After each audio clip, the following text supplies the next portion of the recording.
안녕하십니까. YTN 라디오 황보선의 출발새 아침 황보선입니다. 여당 더불어민주당은 조국 전 장관의 책 때문에 다시 불거진 조국 사태 이슈를 두고 사과한다, 안 된다. 의견이 분분했는데 오늘 송영길 대표가 기자회견에서 분명한 메시지를 낸다고 합니다. 내용 좀 자세히 지켜봐야겠습니다. 제1야당 국민의힘은 당대표 쟁탈전으로 뜨겁습니다. 어제 두 번째 TV토론회에서 돌풍에 이준석 후보가 중진 후보들의 협공에 맞서는 공방전이 연출됐는데요. 입당, 합당, 개파, 혐오 정치 등 이런 화두로 서로 난타전을 벌였습니다. 잠시 뒤에 이준석 후보와 주호영 후보를 차례로 만나서 두 후보의 주장 자세히 들어보겠습니다.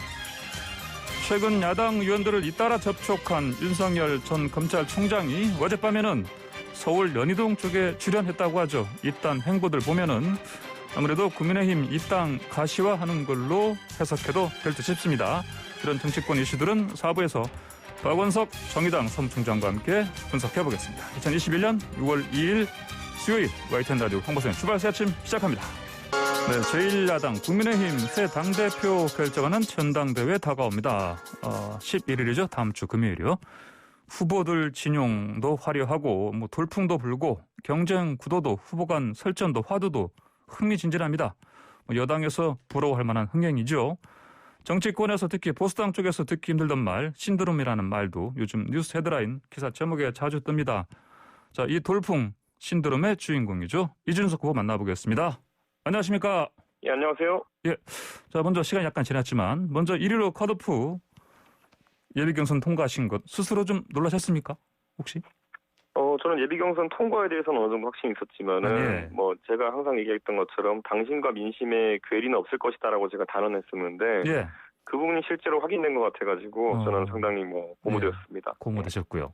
그 청년 정치인으로서 자신의 가치, 존재감, 역할, 책임감, 여러 면에서 정치인으로서 새로운 단계, 영역에 들어섰다. 이런 깨달음 같은 건 혹시 들지 않았습니까?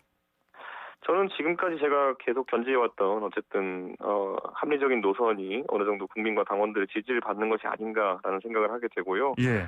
사실 이번에 제가 선거를 치르면서도 사실 지금까지의 선거 문화와는 다른 모습으로 다가가려고 노력 많이 하는데요. 예. 제 개인적인 선전 이외에도 예를 들어 큰 사무실을 두지 않는다든지 아니면 큰 조직을 두지 않는다든지 이런 식의 선거 문화가 좀 확산되어가지고 제 다음에 도전하는 젊은 사람들이 그런 것에 대한 부담을 느끼지 않고 자유롭게 의견과 그리고 정책으로 승부할 수 있으면 좋겠습니다. 예, 알겠습니다. 최근에 민주당 쪽에서는 조국의 시간이라는 책이 나와서 좀 그쪽이 좀 내용을 겪고 있는데 좀 여세를 몰아서 이준석의 시간 이런 책 정치인들이 많이 내는데 출간할 생각 없습니까? 제가 사실 재작년에 제가 제가 생각하는 공정한 경쟁 담론에 대해 가지고 책을 이미 낸 적이 있습니다. 예. 근데 제가 그때 쓴 책에서 최근에 다시 한번 이제 제가 읽어봤는데 대한민국 사회가 아직까지 그 문제를 해결하지 못하고 바뀐 것이 없기 때문에 새로 제가 말할 내용이 없습니다. 별로. 그래요? 예. 알겠습니다. 전략 면에서도 새로운 돌풍 이런 얘기를 하는데요. 이른바 산무선거운동. 이게 이런 전략이 코로나 시대 불가피한 선택입니까? 왜 이런 어떤 전략을 선택하셨습니까? 코로나 시대의 이제 자연스러운 전환이라고 볼 수 있겠지만요. 사실 여의도 정치에서 이루어지는 상당한 부분이 실제 기업체나 아니면 일반적인 사회생활에서 이루어지지 않는 비효율로 이루어진 것들이 상당합니다. 예를 들어 여의도에 큰 사무실을 두고 접객을 하는 것을 선거의 주요 방식으로 삼든지 이런 것은 과거의 잘못된 선거 문화와 닿아 있는 것이거든요. 예. 그렇기 때문에 제가 이번에 다소 좀 용기 있는 선택을 해서 그런 관행과 결별하겠다고 한 것이 좋은 결과를 낳는다면은 새로운 문화로 자리 잡지 않을까 이런 기대를 하고요. 예. 제가 서울에서 방송을 워낙 많이 하고 다녀서 그런지 모르겠지만은 정치성이나 이런 문제 때문에 저는 대중교통 타고 다니고 이런 게 익숙합니다. 그렇기 때문에 이것도 익숙한 사람은 할 수 있는 변화고 지금까지 안 해보신 분들은 하기 어려운 그런 어떤 변화가 아닐까 싶습니다. 예. 메시지, 홍보용 메시지, 문자 메시지 보내는 것도 하신 비용이 많이 드는데, 그러더라도 최소한 비용 들지 않겠습니까? 이를테면 보니까, 그래서 후원금 모금도 가신 것 같은데, 보니까 한도액이 1억 5천이죠? 금방 돌파했다고 하던데요? 예, 저희가 만 이틀 정도에 1억 5천 정도를 이제 모았는데요. 저희가 생각해 봐야 될 게, 제가 또 선거 때 그 금액을 다 쓴다고 하는 것이 사실 선거운동에 도움이 되는 방향성이 되는데 예. 제가 만약에 불필요한 비용이 있다면은 저는 네네. 그 1억 5천 중에 상당한 비용을 불용액으로 남기려고 합니다. 그렇게 불용액으로 남기게 되면 그 돈이 나중에 제가 만약에 당선된다 하더라도 당으로 이전되거든요. 아, 예. 예, 당이 이제 후원금 계좌로 이전이 되게 되는데 그럼 그 돈을 바탕으로 해가지고 제가 공약했던 예를 들어 젊은 사람들 대상으로 한 토론 배틀이라든지 예. 이런 걸 진행하는데 자금으로 쓸 수 있기 때문에 제가 꼭 지금 선거 기간 중이라 해가지고 그 돈을 뭐 불필요한 곳에다가 다 끌어다 쓰고 이런 일은 하지 않을 것 같습니다. 예, 알겠습니다. 그 김종인 전 비대위원장이 한마디 하셨네요. 그 이준석 전 최고가 차기 당대표로 당선될 가능성 높다. 이렇게 전망하셨는데 이분 말씀 맞을 거라 보십니까? 뭐 지지 선언이라도 해주셨으면 참 감사할 텐데 예. 그 가능성을 분석해 주신 거있기 때문에 네. 제 개인적으로는 뭐 감사한 부분이 있고요. 예. 제가 봤을 때는 뭐 중진분들과도 제가 원활하게 소통하고 있습니다. 그것이 뭐 스펙트럼을 가리지 않고 뭐 예를 들어 김종인 위원장 같은 경우에는 제가 평소에 소통을 워낙 많이 했었기 때문에 이번에 선거 관련해서는 따로 소통 드린 바가 없고요. 아, 그렇습니까? 예. 네, 다만 이제 예를 들어 뭐 김무성 대표도 그렇고 뭐 여러 중진 의원들 같은 경우에는 워낙 제가 최근에 이제 돌풍이라는 이야기를 들으면서 좀 달려나가는 모습이다 보니까 저에게 꾸준히 연락 주시고 하시면서 좀 캄다운 해라. 그런 말로. 그러니까 좀 너무 들뜨지 말고 예. 네, 항상 또 진중하고 또 겸손한 자세로 임해라 이런 말씀 많이 주셔가지고 예. 정말 감사하게 또 참고하고 있습니다. 예, 알겠습니다. 어제 그 2차 TV 토론회에 있었는데요. 어제도 보니까 그 다른 중진 후보들한테 집중 포화를 받으시던데 어째 토론 어떻게 좀 치르셨습니까? 저는 정당 내 토론이라고 하는 것이 어제 예를 들어 뭐 조경태 의원과 저 같은 경우에는 굉장히 정책적인 면에 대해 가지고 상당한 그 의견 교환을 나눴고요. 예를 들어 조경태 의원과 조호영 의원께는 이제 사실 내년 대선을 앞두고 동남권 TK, PK의 이제 공항 문제 등에 대해 가지고 뭐 서로 협력해 가지고 특위 구성 등 하시는 것에 이제 동의해 주실 수 있느냐 이런 얘기를 했는데 뭐 두 분 모두 상당히 긍정적으로 반응해 주시고 지금까지 저희 당이 묻어두기만 하고 또 다루지 않았던 문제들을 토론의 과정을 통해 가지고 해결할 수 있다는 좀 자신감이 생겼고요. 다만 이제 일부 후보가 이제 계속 이제 개파 문제라든지 아니면 이런 좀 구태에 해당하는 것들로 네거티브 선거를 치르려고 하는 것 같아가지고 안타깝지만은 저는 뭐 그런 부분은 국민의 평가를 받을 것이다 이렇게 봅니다. 예, 네거티브 말씀하시니까 아무래도 그 개파 논쟁 이거 말씀하시는 것 같은데 이것도 보니까 뭐 협공 당하시는 것 같던데 보니까요. 이게 이런 토론회에서 그 오간 이런 공방전 이거 보고 이제 혹시 뭐 당신 민심 뭐 어떻게 좀 움직일 것 같습니까? 어떤 방향으로? 저는 예전에 이제 개파라는 단어가 가장 이제 심각하게 다뤄지고 그리고 당을 거의 망조에 들게 했던 시기는 과거에 오히려 친이와 친박 또는 친박과 비박이 거의 뭐 동등한 세를 바탕으로 해가지고 사안마다 껌껌이 대립하는 상황 속에서 그런 게 있었다 보거든요. 지금 당내에서 그 정도의 영향력을 발휘할 수 있는 개파 또는 친소관계가 있는 모임 이런 것은 존재하지 않고요. 그렇기 때문에 그런 걸 뻔히 사정을 아는 그 분들이 그런 걸 제기하는 거는 좀 의외다. 좀 이런 생각을 합니다. 그러니까 유승민 계라는 건 뭐 없다. 굳이 말씀드리자면 제가 어제 토론회에서도 이야기했지만은 유승민 의원에게 그 서울시장 선거 경선 당시에 찾아와서 이제 지지를 호소했던 분이 나경원 대표거든요. 그래서 실제로 유승민 의원이 나경원 대표는 그 강경 보수가 아니다. 왜 그런 이야기 듣는지 모르겠다 하면서 사실상 옹호해주고 이제 지지해주는 발언을 해서 언론도 그렇게 해석을 했었거든요. 근데 그 시간 때 저는 오세훈 서울시장 경선 캠프에서 밤새 가면서 일하고 있었거든요. 그러니까 개파라는 것이 성립하려고 하면은 정치적인 이해관계를 같이 하고 그리고 또 수직관계로서 오더를 내리면 그걸 따르는 어떤 집단이 개파의 기본적인 성격일 텐데 유승민 계가 뭐 존재하고 제가 그 안에 속된 일원이라는 주장이 맞다고 하면은 정작 유승민 의원은 나경원 후보를 지지하고 저는 오세훈 후보 캠프에서 일하고 있는 상황이 이해가 갈 수가 없는 거죠, 그거는. 그러면은 그 말씀하셨잖아요. 오히려 그 유승민 전 의원이 손해를 볼 것이다, 피해를 볼 것이다. 그러니까 사실상 이런 식으로 어쨌든 그 유승민 의원에 대한 어쨌든 강경 보수층 일각의 그 반감을 이용해서 전당대회를 치르려고 만 나경원 대표가 계속 하신다면은 사실 저는 개인적으로는 상당한 부담을 느끼게 되는 것이고요. 왜냐하면 그것이 뭐 유승민이가 실체가 있든 없든 간에 계속 언급되기 때문에 제가 나중에 혹시 당대표가 된다면은 당을 운영하는 과정이 있어가지고 예. 그런 오해를 살 만한 행동을 하면 안 된다는 부담이 생기거든요. 네.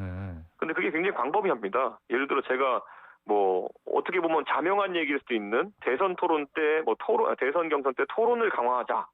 이러면 혹시 누가 혹시 유승민 의원이 토론에 강점이 있어서 그런 거 아니냐 이래버리면은 예. 제 행동 반경이 좁아지는 것이거든요. 그러니까 저는 나경원 대표가 굉장히 건강하지 않고 당에도 장기적으로 해를 끼칠 수 있는 논쟁을 이어가고 있다. 다소 그런 좀 우려가 있습니다. 그리고 이 과정에서 아까 말했던 것처럼 강경 보수층의 유승민 대표에 대한 반감을 이제 이용하는 것이기 때문에 이건 말 그대로 경선 과정에서 특정 대선 주자에 대한 그 뭐라고 할까요? 나경원 의원의 의도가 들어간 어떤 그런 움직임이거든요. 그에 더불어서 저에게는 반복적으로 윤석열 총장이 버스에 예. 탑승하지 않아도 버스를 출발시킬 것이냐. 예. 그러면 안 된다는 취지로 이제 말씀하시면서 특정 주자에 대해서는 호감을, 특정 주자에 대해서는 적개심을 이제 표출하고 계시기 때문에 예. 이런 게 어떻게 대선 경선의 공정 관리를 할 수 있는 당대표겠느냐. 저는 강하게 그렇게 반박하겠습니다. 예, 알겠습니다. 어제 토론에서 보니까요. 일부 언론에서는 이준석 후보가 나경원 후보만 좀 물고 늘어진다 이렇게 하던데. 맞습니까? 보신 분들은 다 아실 겁니다. 예. 누가 이제 누구에게 먼저 공격을 하고 그리고 예. 그에게 받아쳤는지에 대해서는 뭐 명징하기 때문에 예. 그거는 뭐 오해가 없을 거라고 봅니다. 알겠습니다.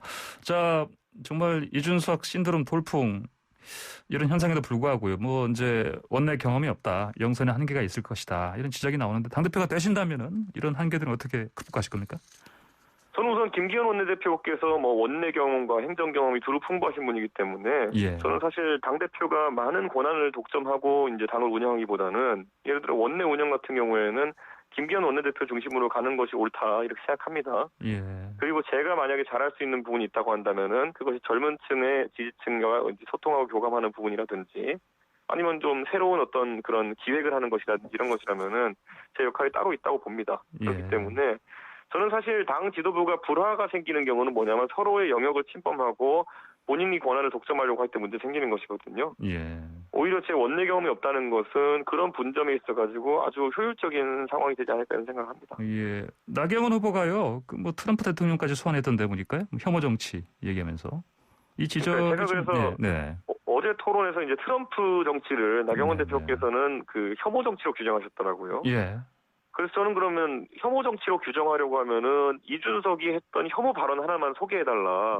예. 이렇게 제가 꾸준하게 부탁을 드렸는데 나 대표께서 그건 모르겠다는 취지로 답하셨고 그냥 진중권 교수 칼럼 보니까 그런 것 같더라 뭐 이런 식으로 말씀하셨거든요. 예. 저는 정치 지도자라고 한다면요. 다른 사람의 정체성을 규정하는 데 있어가지고 뭐 진중권 교수가 그랬으니까 그런 거다. 이런 발언은 굉장히 무책임한 발언이고요. 네. 저는 그런 식으로 그 사람에 대한 평가를 다른 사람에게 위탁하는 경우는 보지 못했습니다. 그렇기 때문에 예. 저는 어제 뭐 제가 했던 혐오 발언 하나만 소개해달라는 제가 혐오주의자라면은 엄청나게 많은 혐오 발언을 했을 거 아닙니까? 한마디도 소개하지 못하셨기 때문에 억측 또는 그것은 뭐 프레임 씌우기 가깝다 이렇게 봅니다. 예, 알겠습니다. 어제 그 주호영 의원도 이준석 후보 겨냥해서 이른바 실력주의 이거를 공격했습니다. 뭐 글래디에이터 사회 될 것이다. 이건 좀 더 경청할 만한 부분이 좀 있었습니까?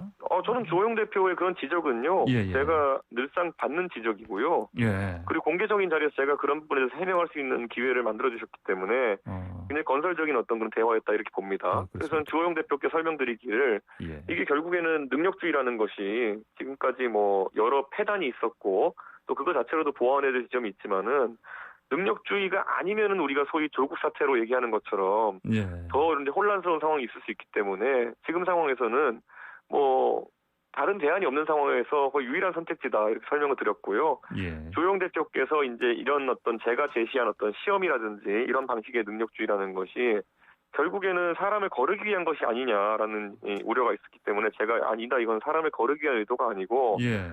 상당히 많은 분들에 있어가지고 그냥 자격 기준을 제시하는 것이고 그래서 이제 그 능력을 키우도록 권장하는 의미에 가깝다라고 제가 설명드렸거든요. 그래서 뭐 주 대표님도 많은 오해가 풀리셨을 거다 저는 이렇게 생각합니다. 알겠습니다.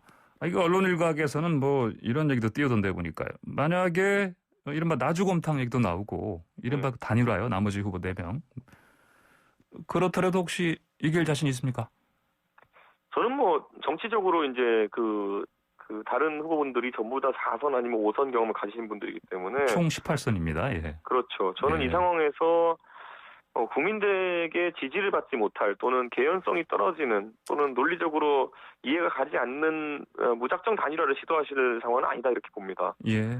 그렇기 때문에 저는 뭐 당사자들도 부인을 했거든요. 네. 그렇기 때문에 그런 형태로 저희 전당대회가 마지막에 혼선이나 혼탁으로 흐를 가능성은 적다 이렇게 판단합니다. 알겠습니다. 자, 마지막으로요. 짧게 질문 드리겠습니다. 예. 이준석 최고가 국민의힘 당대표 될 것 같나? 이런 질문 지금 들어오는데요. 어떻게 답하시겠습니까? 저는 뭐 지금 상황에서 뭐 여론조사나 아니면 당원 대상 그 국민의힘 지지층 대상 조사가 보여주는 것처럼 예. 제가 상당한 지지를 받고 있다는 것을 감사하고 개인적으로는 50%를 넘기는 지점에 다른 것 같긴 하다라는 생각이 들지만은 예. 선거라는 건 워낙 유동성이 있고 또 다른 분들이 워낙 또 훌륭한 후보들이기 때문에 긴장을 늦추지 않고 계속 정진하겠습니다. 알겠습니다. 오늘 말씀 여기까지 듣겠습니다. 고맙습니다. 감사합니다. 네, 지금까지 이준석 전 국민의힘 최고위원이었습니다.